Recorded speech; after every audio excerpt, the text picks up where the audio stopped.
Special news मध्ये आपलं पुन्हा एकदा स्वागत। तर पाहूयात आजची विशेष बातमी। राज्यभर आदर्श माता म्हणून गौरवलेल्या आणि राष्ट्रीय स्तरावर सन्मानित झालेल्या शेवराबाई ज्ञानदेव भोसले यांचे सोमवार दिनांक 13 जुलै 2026 वयाच्या 95व्या वर्षी वृद्धापकाळाने निधन झाले। तर पाहूयात आजची सविस्तर बातमी। त्यांच्या निधनामुळे आदिवासी पारधी समाजासह सामाजिक, साहित्यिक आणि पत्रकारिता क्षेत्रात हळहळ व्यक्त करण्यात येत आहे। हवेली तालुक्यातील नायगाव येथे शोकाकुळ वातावरणात त्यांच्यावर अंत्यसंस्कार करण्यात आले। शेवराबाई भोसले यांनी अत्यंत प्रतिकूल परिस्थितीत आपल्या कुटुंबाचा सांभाळ करत मुलांमध्ये समाजसेवा, प्रामाणिकपणा आणि शिक्षणाची मूल्य रुजवली। त्यांच्या संस्कारातून महाराष्ट्र शासनाच्या पुरस्काराने गौरवण्यात आलेल्या समाजसेवक नामदेव भोसले, साहित्यिक भास्कर भोसले आणि ज्येष्ठ पत्रकार सुनील भोसले यांनी समाज हितासाठी उल्लेखनीय कार्य उभे केले। श्रद्धांजलीपर भाषणात ज्येष्ठ विचारवंत डॉक्टर मधुकर आव्हाड यांनी सांगितले की आदिवासी पारधी समाजाने आज एक प्रेरणादायी माता गमावली आहे। नामदेव भोसले यांनी पारधी समाजाला गुन्हेगारीच्या कलंकातून बाहेर काढून शिक्षण, सन्मान आणि मुख्य प्रवाहात आणण्यासाठी केलेल्या कार्यामागे शेवराबाईंचे संस्कार आणि प्रेरणा मोठी आहे। पत्रकार सुनील भोसले यांनी प्रिंट व इलेक्ट्रॉनिक माध्यमातून वंचित समाजाच्या प्रश्नांना सातत्याने वाचा फोडत अनेकांना न्याय मिळवून देण्याचे कार्य केले।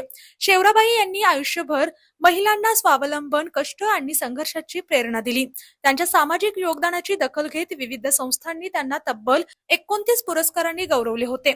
सन 2014 मध्ये तत्कालीन राष्ट्रपती प्रतिभाताई पाटील यांच्या हस्ते तर 2021 मध्ये तत्कालीन राज्यपाल भगतसिंग कोश्यारी यांच्या हस्ते त्यांचा विशेष सन्मान करण्यात आला होता। त्यांच्या पश्चात तुकाराम भोसले, भास्कर भोसले, महादेव भोसले, नामदेव भोसले, सुनील भोसले, अनिल महादेव तसेच मुली, सुना आणि नातवंडे असा मोठा परिवार आहे। अंत्यसंस्कारावेळी डॉक्टर मधुकर आव्हाड, उद्योगपती जयवंत शितोळे पाटील, सरपंच संभाजी खडके, विकास चौधरी, नामदेव शितोळे, रघुनाथ चौधरी, बाळासाहेब चौरे यांच्यासह नायगाव, पाटस, उरळी, कांचन परिसरातील ग्रामस्थ, पारधी समाजातील विविध संघटनांचे पदाधिकारी आणि सामाजिक कार्यकर्ते मोठ्या संख्येने उपस्थित होते।